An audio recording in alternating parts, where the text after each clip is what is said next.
కార్మికుల హక్కులను కాలరాసే ప్రధాని మోదీ విధానాలను తిప్పికొట్టాలని సింగరేణి కార్మిక సంఘాల జేఏసీ నాయకులు పిలుపునిచ్చారు. పెద్దపల్లి జిల్లా గోదావరిఖనిలోని భాస్కర్రావు భవన్లో జరిగిన జేఏసీ కార్మిక సంఘాల సమావేశంలో వివిధ యూనియన్లకు చెందిన నాయకులు పాల్గొని మాట్లాడారు. జూలై 9న తలపెట్టిన దేశవ్యాప్త సార్వత్రిక సమ్మెను సింగరేణిలో విజయవంతం చేయాలని పిలుపునిచ్చారు. కార్మిక వర్గానికి మేలు చేసే 44 చట్టాలను కాపాడుకోవాలని, అందుకోసం ఉద్యమం చేయాలని కోరారు.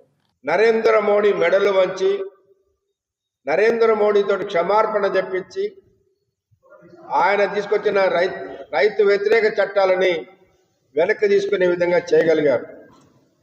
ఆ రైతాంగ స్ఫూర్తితోటి కార్మిక వర్గం కూడా ఈ దేశంలో తమ హక్కుల కొరకు ఈ ఒక్కరోజు సమ్మె కాదు, భవిష్యత్తులో అవసరమైతే నిరవధిక సమ్మెలు చేసినా సరే 44 కార్మిక చట్టాలను కాపాడుకోవాలని, ఈ 44 కార్మిక చట్టాలు కనుక రద్దయితే ఏ కార్మిక సంఘం కూడా కార్మికులను ఆదుకోలేని పరిస్థితి వస్తుంది. కార్మికులకు ఇవాళ ఉన్న 8 గంటల పనిదినం కూడా పోయి 12 గంటలో 16 గంటలో వచ్చే పరిస్థితి వస్తూ ఉంది. సమ్మె చేసే హక్కు ఉండదు. అట్లాగే ఇతర ఏ చట్టాలు కూడా అమలు కావు. కాబట్టి కార్మిక వర్గం ఆలోచించి సింగరేణిలో ఉన్న పర్మనెంట్ కార్మికులు, కాంట్రాక్ట్ కార్మికులు కూడా అందరూ జూలై 9వ తేదీ సమ్మెను జయప్రదం చేయాల్సిందిగా జేఏసీ తరఫున ఏఐటీసీగా కార్మికులకి విజ్ఞప్తి చేస్తూ ఉన్నాం.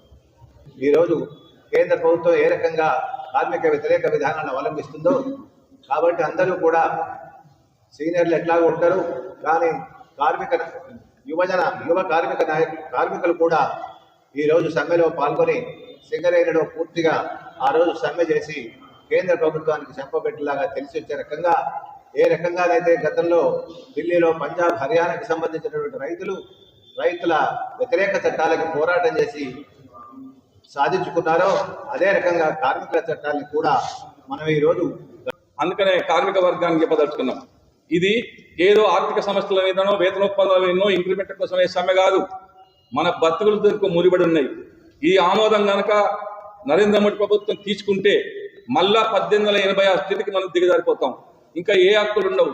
సంఘటిత కార్మికులు అర్థం పరిస్థితి మారబోతూ ఉన్నారు. అందుకనే ఈ ఒక్క రోజుతో సమ్మెతో ఏమైందని అనుకుంటున్నారు. ఇది హెచ్చరిక సమ్మె మాత్రమే. ఖచ్చితంగా ఆయన అమలు కోసం ఖచ్చితంగా సర్టిఫికేట్ రిలీజ్ చేసి అమలు చేస్తే రాబోయే కాలం రైతు ఉద్యమంలాగా నిరవధిక సమ్మెలు చేయాల్సి వస్తుంది. అప్పుడు నెల రోజులు కాను 2 నెలలైనా చేయాల్సి వస్తుంది. ఎందుకంటే 100 సంవత్సరాల పోరాట ఫలితంగా వచ్చిన హక్కులన్నీ పోతుంటే మనం రాబోయే తరాలకు ఇంకేం అందిస్తాం? అందుకే మనం అనుభవించాలన్నా, రాబోయే తరాలు బలంగా మంచిగా మనలాగా ఉండాలన్నా ఈ సమ్మె తథ్యం 51 కోట్ల మంది కార్మికులు కానీ ప్రజలు కనుక ఇలా నిరసనలో ఉంటే నేను ఎక్కడ ఓడిపోతున్న భయంతోటైనా ఆ చట్టాలు రద్దు చేసుకుంటారని చెప్పి జేఏసీగా అభిప్రాయపడి సింగరేణిలో ఉన్న అన్ని కార్మిక సంఘాల సిద్ధాంతాల వ్యతిరేకలు ఉన్నా, మా మధ్యలో రకరకాల అపోహలు ఉన్నా, కానీ కార్మిక వర్గం హక్కుల కోసం ఒకటి తేడా నిలబడ్డాం. అందుకే నా బాగా గేట్ గ్రీట్ పెట్టలేదనో, మాకెవరు చెప్పలేదనో, నేను ఆ సంఘం కాదనో, రకరకాల పేర్లు ఎవరు కూడా దయచేసి జూలై 9వ తారీఖు ఎవరు డ్యూటీ ఇవ్వకుండా అందరూ సమ్మెలో ఉండాలని చెప్పి జేఏసీ పక్షాన, సిఐటి పక్షాన కార్మిక వర్గానికి విజ్ఞప్తి చేస్తా ఉన్నాం.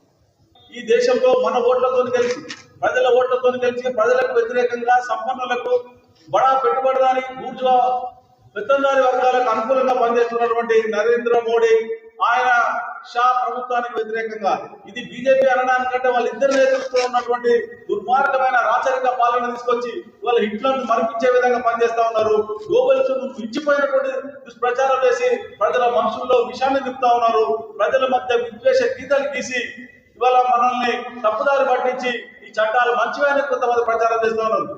బీజేపీకి అనుబంధంగా ఉన్నటువంటి ఒక బిఎంఎస్ కార్మిక సంఘం మినహా ఈ దేశంలో కార్మికుల కోసం పనిచేస్తున్నటువంటి అన్ని రాజకీయ పార్టీలు, అన్ని కార్మిక సంఘాలు కూడా ఈ సమ్మెను పిలిపించి ఉన్నందున వాస్తవాన్ని అర్థం చేసుకొని ఇవాళ ప్రజలకు